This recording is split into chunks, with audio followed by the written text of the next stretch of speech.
Well, welcome to Question Mark, a safe place to ask dangerous questions.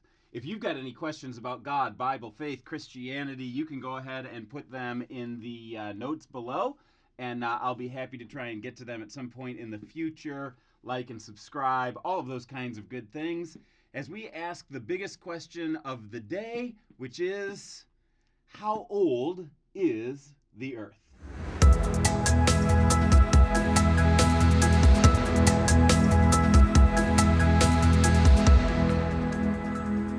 How old is the earth? Well, Christians have different viewpoints on this. Many of you may have heard that there are some Christians out there who believe that the world is roughly 6,000 years old. And there are others out there who would teach that the earth, or actually the universe is a better way to say this, is somewhere around 13.8 billion years old. What are the arguments that they make for each? Well, for somebody who stands on the 6,000-year-old Earth side, they would say that there are certain passages in the book of Genesis in particular, and they would take a look at Genesis chapter 1 and say in Genesis chapter 1, it says that God created the heavens and the earth in 6 days, and then on the seventh day, he rested. And that the Hebrew word is yom, which means day, and that's a 24-hour period, and it says there was evening and there was morning, a first day. And so they would say each of those days are literal calendar days, and that those 7 days are a literal 7 days of creation. Then you have Genesis chapter 5 and Genesis chapter 11 that give genealogies of the people who went from Adam to Noah and then Noah to Abraham. And if you add all of those up, that's about 2,000 years. So then if you eventually look at a timeline of then until now, we've got us right here in the now. We've got Jesus, who was 2,000 years before that. We've got Abraham, who was 2,000 years before that.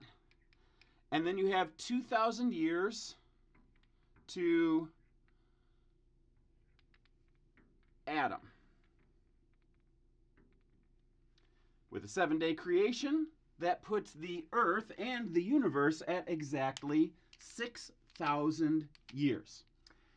On the other side of the equation, you've got some Christians who would say, okay, I would take things a little bit differently there.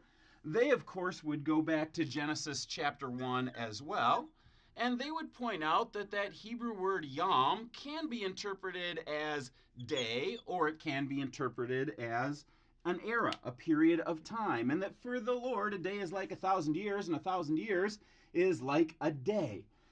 And they would say because of that, it could be that we're talking about 6 different eras of time. In fact, some of the sharper people who hold this perspective, like Hugh Ross and our friends at Reasons to Believe, would say that, there are many places in the Bible that talk about how the world is in process.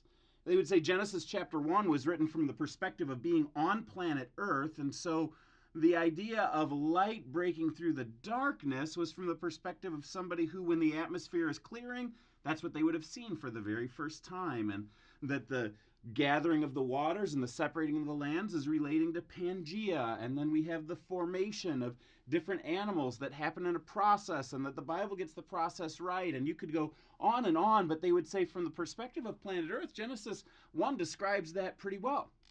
They would add to the equation that places like the book of Job and the Psalms actually have some creation metaphors that work with the current understanding of science that we have today. So you might have, for example, in Job and the Psalms, a metaphor that would be there related to a tent. It says, the Lord stretches out the heavens and the earth, much like an ancient person would stretch out a tent. And we say, if you look at the expansion of the universe, it actually is a lot like a tent. It started in a small ball, and then it grew up so that there's space in the middle, and then all of the content is on the edges of the tent. Well, that's what the universe is like. Big explosion in the middle, and then all of the content is around the edges of the universe as it expands.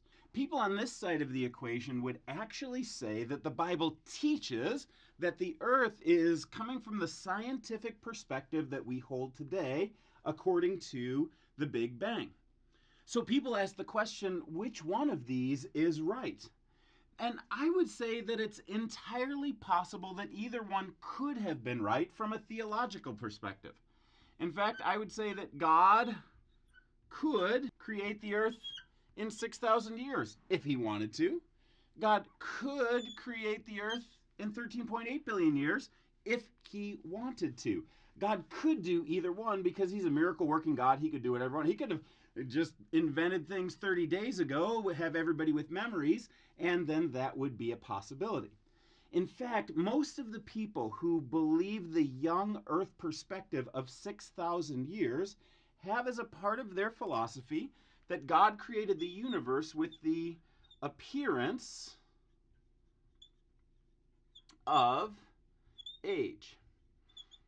Because when you take a look at the stars out in the universe, we know that the stars are thousands, millions of light years away.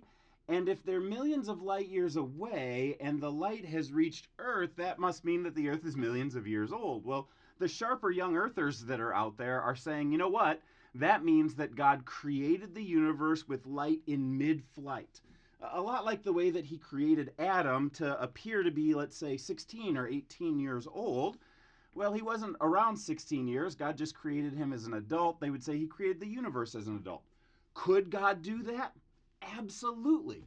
Could God create the universe in 13.8 billion years over a long-term process where things emerge over time?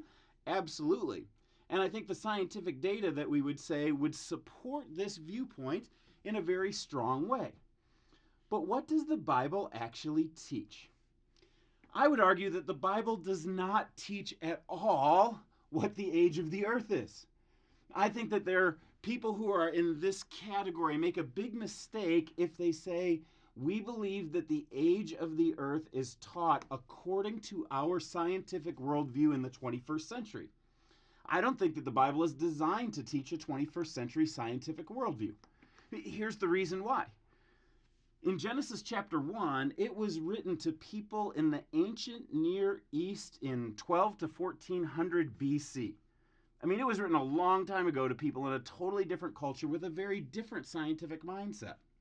And while it was written to them, it was written for everybody. For people who are in Africa and Asia and Australia, for people who are in the 1st century and the 5th century BC and 1200 AD, and for people who are now. The story is not designed to match the scientific era of any particular time frame.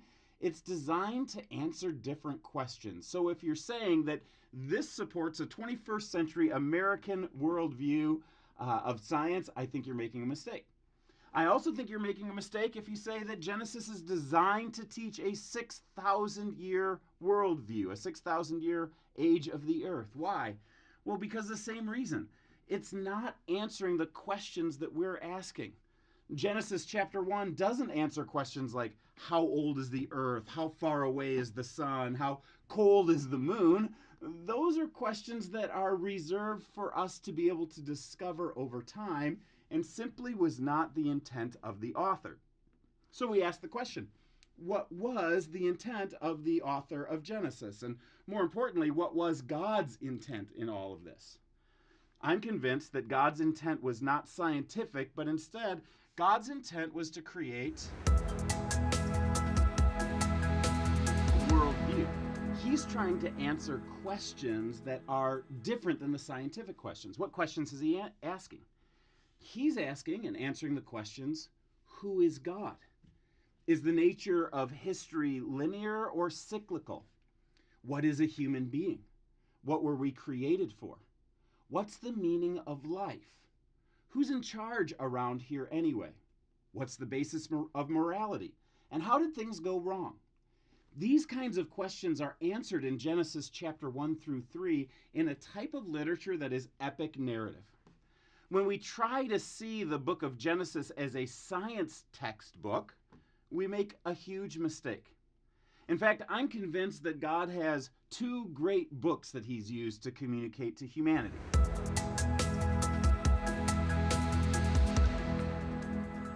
We have the book of creation, which we can observe all over the place, and we use our scientific endeavor to discover and see how amazing it's going to be. And the book of creation answers the question of how. How do things go? How far away are they? How hot are they? How old are they? And the Bible answers questions like, who was the original one that created it? And why did it come into existence? And for people to have a worldview that has integrity, you want to hold into balance both books. One that's discovered by science, creation, one that's discovered by good hermeneutics, and that is the Bible. And between those two, we'll be able to discover a lot about life and the universe, and even answer the question, how old is the earth? Well, thanks for watching. If you liked this video and you'd love to see more like it, perhaps you'd like to start with this video right here. And if you love these videos, it would be fantastic if you would like, subscribe, or ring the bell for notifications.